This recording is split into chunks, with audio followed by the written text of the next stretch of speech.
Shalom.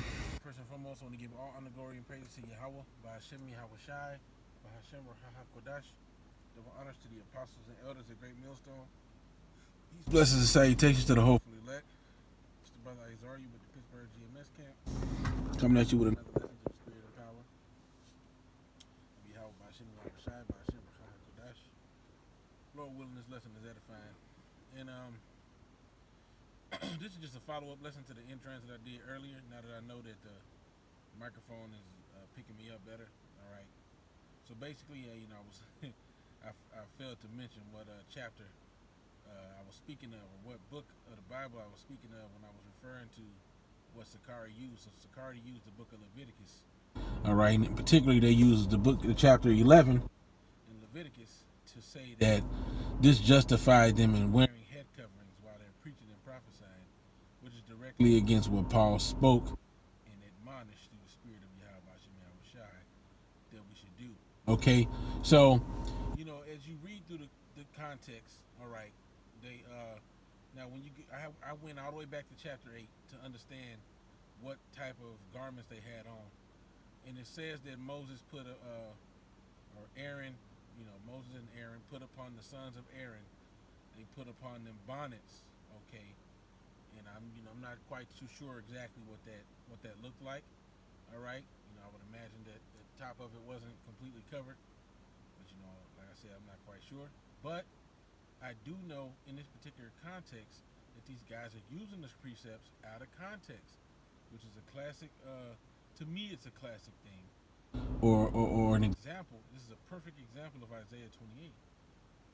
Isaiah 28, and around, I think it starts at verse 8. Okay, and I'll be able to get a few precepts.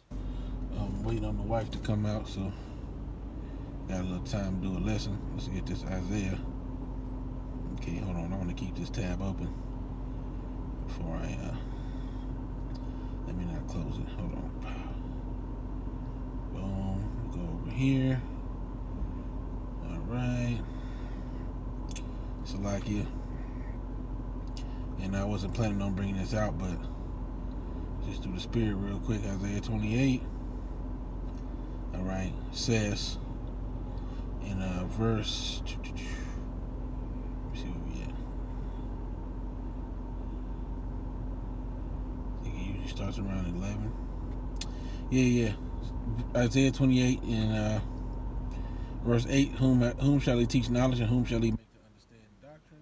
Them that are weaned from the milk and drawn from the breast, for precept must be upon precept, precept upon precept, line upon line, line upon line, here a little and there a little. Okay, now, let's continue. It says, for with stammering lips and another tongue will he speak to this people, to whom he said, this is the rest wherewith ye may cause the weary to rest, and this is the refreshing, yet they would not hear. All right, so the Lord given a particular doctrine, okay, a particular understanding of the scriptures, wherewith you may comfort one another, okay. Paul even talked about that daily. They spoke to one another, and comforted one another with these words. All right, is what it literally says. So this is what this word is supposed to bring comfort to you, in understanding that. Okay, yeah. That sucks. So like, but no, understanding that yeah, we under the law. But we have mercy. Salakia.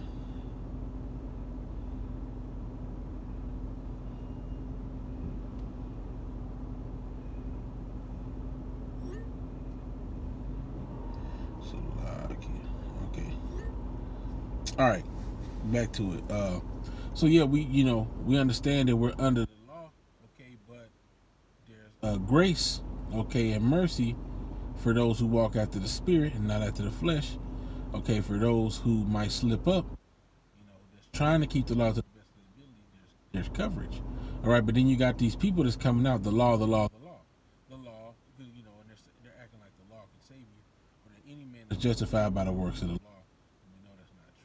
Now, it's a balance. We understand that, breaking the law is not going to get you salvation. Breaking the law purposely and teaching other men to do so, scriptures tell you shall be called the least in the kingdom of heaven. But, it gives you two different groups of people that will be involved in this whole precept upon precept thing, right? So let's get it. It says in verse 12 at the end of it says, yet they would not hear. So you have people who won't adhere to the understanding that the Lord is trying to put forth, and they'll choose their own way. And so what's going to happen to those people? Okay, because let's read it. It says, but the word of Yahweh was unto them precept upon precept, line upon line upon line, here a little and there a little. So there's two different people that are using precept upon precept. There's the ones who he's actually given the true understanding to, and then there's the other people who are also using the precept upon precept, which is the correct way that you're supposed to read the Bible. But to them, okay, they're going to be deceived by using it that way. They're going to use things out of context, and this is a good example of that. And I'll show you why here, Lord willing. This will be edifying. So it says, so yeah, all right. So now, that's it. Okay, no, continue. But the word of Yahweh was unto them precept upon precept, precept upon precept, line upon line upon line, here a little and there a little, that they might go and fall backward and be broken and snared and taken. Okay, so there's two different groups of people right there being depicted, but both of them are using precept upon precept. Now let's go into this precept, okay, that they're using. All right. So let's go to it. It says right here. Wait, let me make sure I still got it open. I might have to. Leviticus, right? So they're using Leviticus 11. We're just gonna go. I read all the way back from 8, and now I'm going up to 11. It's a lot of things going on up here. I gotta try to figure out what's going on here. I might have to park and get out after I finish. We'll see. Leviticus 11. All right, and let's go to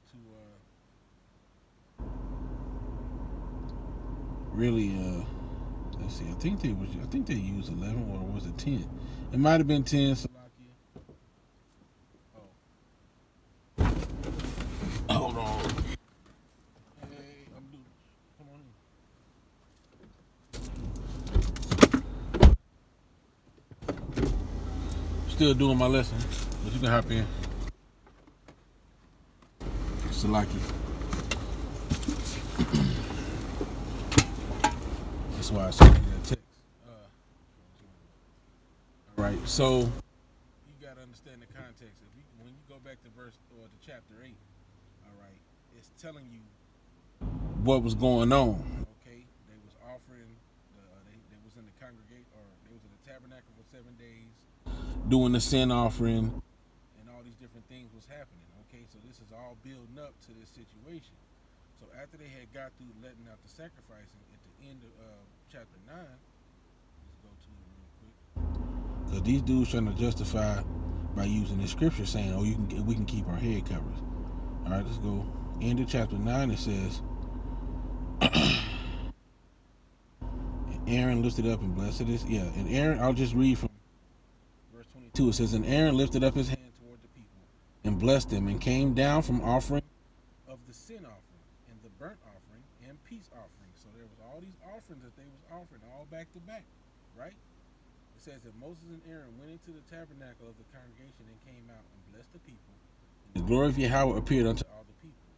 And there came a fire out from before Yahweh and consumed upon the altar the burnt offering and the fat, which when all the people saw, they shouted and fell on their faces.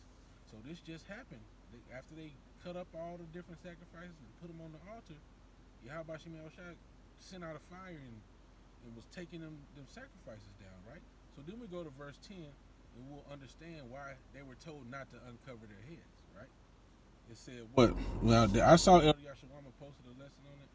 I didn't get to watch it, so he might have already went into all this.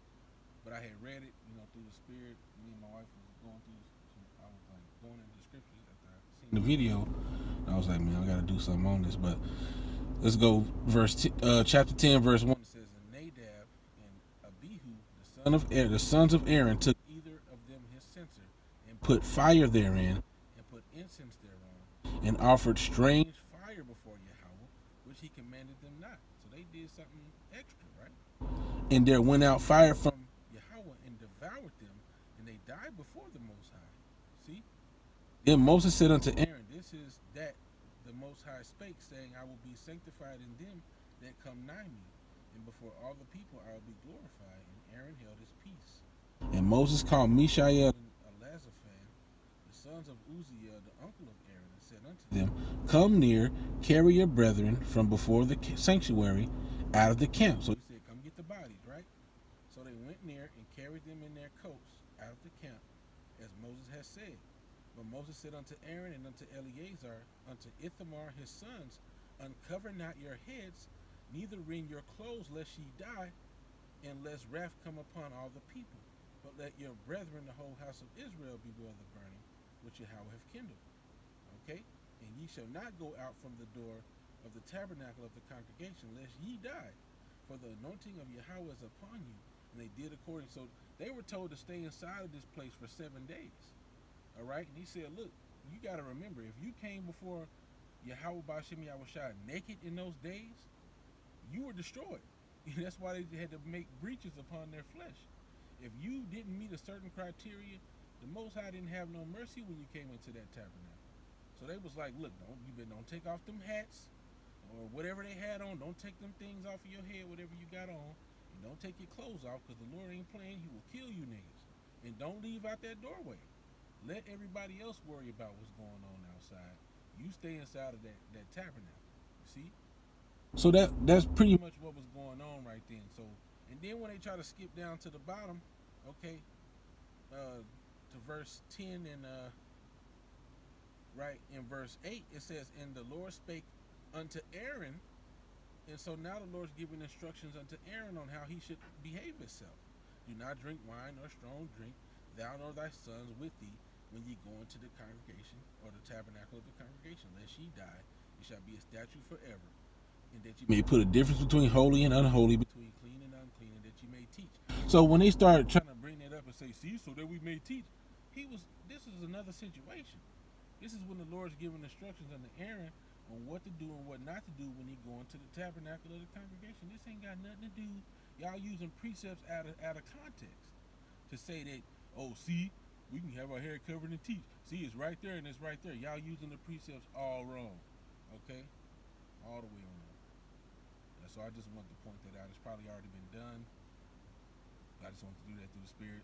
So I'm going to go ahead and wrap it up there. I got to handle some family business real quick. I want to give my honor, glory, and praise to Yahweh Ba'Shem Yahushai, Ba'Shem B'Khan Kodash. Double honors to the apostles and elders of Great Millstone.